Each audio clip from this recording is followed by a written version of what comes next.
wangu, Bwana Yesu asifiwe. Maandiko yanasema ya kwamba mkataa mila basi huyo atakuwa ni mtumwa.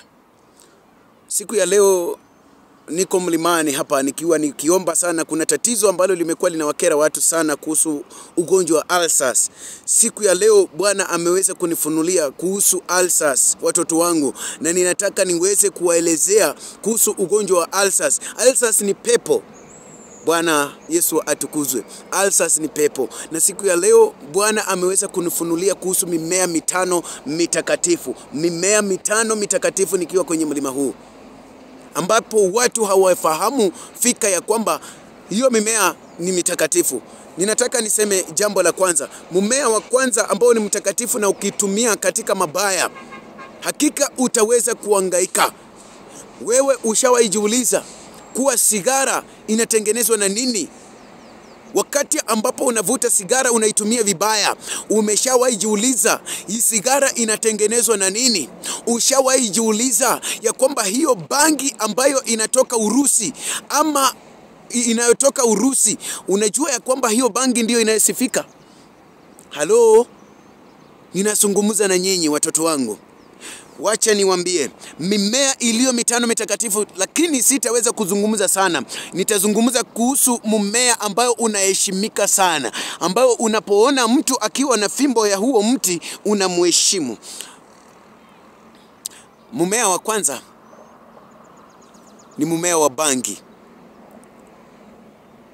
Mmea wa bangi ni mmea ambao unafahamika fika ya kwamba ni mtakatifu, ila unapoutumia katika vibaya utaweza kukuletea athari kubwa sana. Lakini ukitumia katika njia inayofaa, huo mmea unaweza kukuponya kansa. Huo mmea unaweza ukakuponya maugonjwa ambayo ni hatari. Na ndio maana unapotumia ule mmea katika njia inayofaa utapata uponyaji. Mmea mwingine ni mmea ambao unaitwa mringa.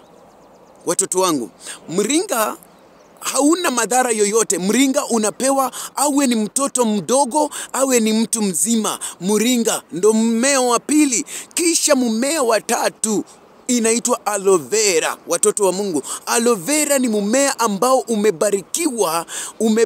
Unaweza kutibu maugonjwa yoyote, uwe na vidonda vya aina yoyote ile.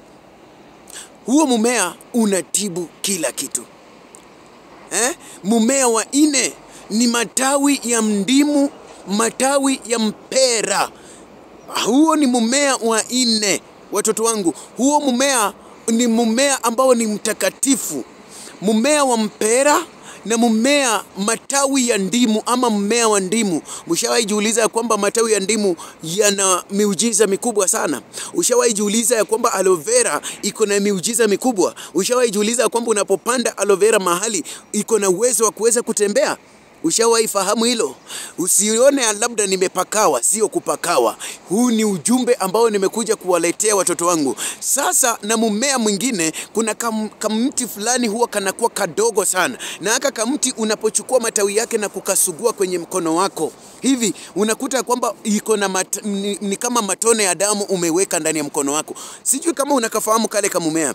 Hiyo mmea una miujiza mikubwa sana. Hizo mimea 5 ambazo nimeweza kuwapa zinaweza kutibu ugonjwa wowote ule ambao uko nao, iwe ni ugonjwa wa kisukari, uwe ni ugonjwa wa ukimwi. Wacha nikwambie, unapoamini na kuuguza ule mmea na kuomba, hakika huo mmea unaweza kukutendea muujiza. Kama aloe vera iko na uwezo wa kutembea, jiulize, ninataka tu uende ufanye huu muujiza, uende upande aloe vera mahali, kisha ukae miaka mingapi? 3. Pale mahali ambapo ulipapanda, chukua chupa nyingine uweke mahali pale. Uweke kama zindiko ya kufanya nini? Ya kuweza kusitiri yule mmea. Utakuta kwamba ule mmea unasonga hatua kwa hatua. Na ndio maana unasikia kwamba katika kila dawa ambayo mwanadamu anaimeza kuingia ndani ya mwili wake haiwezi kosa aloe vera. Umejiuliza ni kwa nini?